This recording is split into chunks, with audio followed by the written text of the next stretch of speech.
Guys, how are you to all? ఇవాళ నేనైతే లేవడమే ఆకలితో నిద్ర లేచాను. వెంటనే ఏదో ఒకటి వండుకొని తినాలనిపించింది. ఫాస్ట్గా రెడీ అయ్యి టిఫిన్ ఏదా అని ఆలోచిస్తుంటే నాకైతే వెంటనే ఉప్మా గుర్తుకొచ్చింది. సో ఫాస్ట్గా కిచెన్లోకి వచ్చి ఉప్మా రెడీ చేద్దామని కావాల్సినవన్నీ తీసుకున్నా.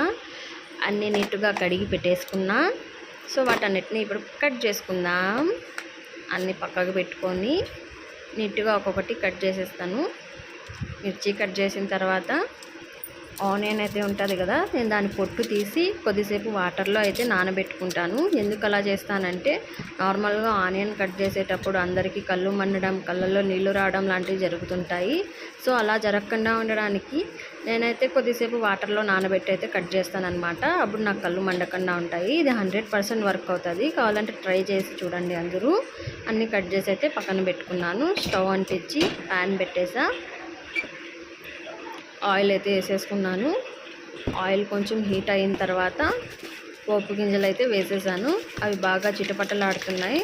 బాగా చిటపటలాడిన తర్వాత అందులోనే ఆనియన్ వేసి బాగా ఫ్రై చేసుకొని కొంచెం కలర్ చేంజ్ అయిన తర్వాత పచ్చిమిర్చి వేసి కరివేపాకు వేసి కొద్దిసేపు ఫ్రై చేసి అందులోనే పల్లీలు యాడ్ చేసేసాను. పల్లీలు వేయడం మర్చిపోయా యాక్చువల్లీ. తర్వాత సడన్గా గుర్తుకొచ్చింది, వెంటనే తీసి వేసాను.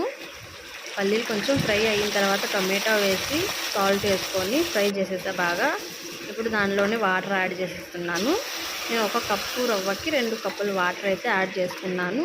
నేను ఇప్పుడు పొడి పొడిగానే తింటాను ఉప్మా, అందుకని నేను 2 కప్పులే యాడ్ చేసుకుంటున్నా. పలసగా తినే వాళ్ళైతే 3 కప్పులు లేదంటే 2.5 కప్పులు వేసుకోవచ్చు. పొడిగా తింటేనే ఉప్మా టేస్టీగా ఉంటుంది. సో వాటర్ అయితే హీట్ అయిపోయింది.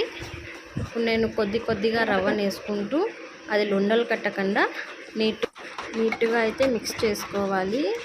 లుండలు కట్టిందంటే తినడానికి బాగుండదు. సో లుండలు కట్టకుండా సిమ్లో పెట్టుకొని నీట్గా మిక్స్ చేసుకోవాలి. అంతా చూసారా దగ్గరికి పడింది. సో ఇప్పుడు కొద్దిసేపు మూత పెట్టేస్తే 2-3 మినిట్స్ ఉప్మా అనేది రెడీ అయిపోతుంది. చూసారా, ఉప్మా రెడీ అయిపోయింది. అంతే, వెంటనే చాలా ఫాస్ట్గా తయారయ్యే టిఫిన్ ఏదైనా ఉందంటే అది ఉప్మానే. ఇప్పుడు నేను దాని మీద కొత్తిమీర చల్లుకొని తినడానికైతే తీసేసుకుంటాను. నా ఉప్మా రెడీ అయిపోయింది. చూసారా, నేను ఉప్మాలోకి ఎప్పుడు ఊరగాయ వేసుకొని తింటాను. నాకు ఉప్మాలో ఊరగాయ తినాలంటే చాలా ఇష్టం. చాలా మంది చట్నీలు, పల్లీల పొడి ఇలాంటివి చాలా తింటారు. నాకైతే ఊరగాయ అంటేనే ఇష్టం. మీరైతే ఏం తింటారో కామెంట్ చేయండి ఫ్రెండ్స్. Bye bye.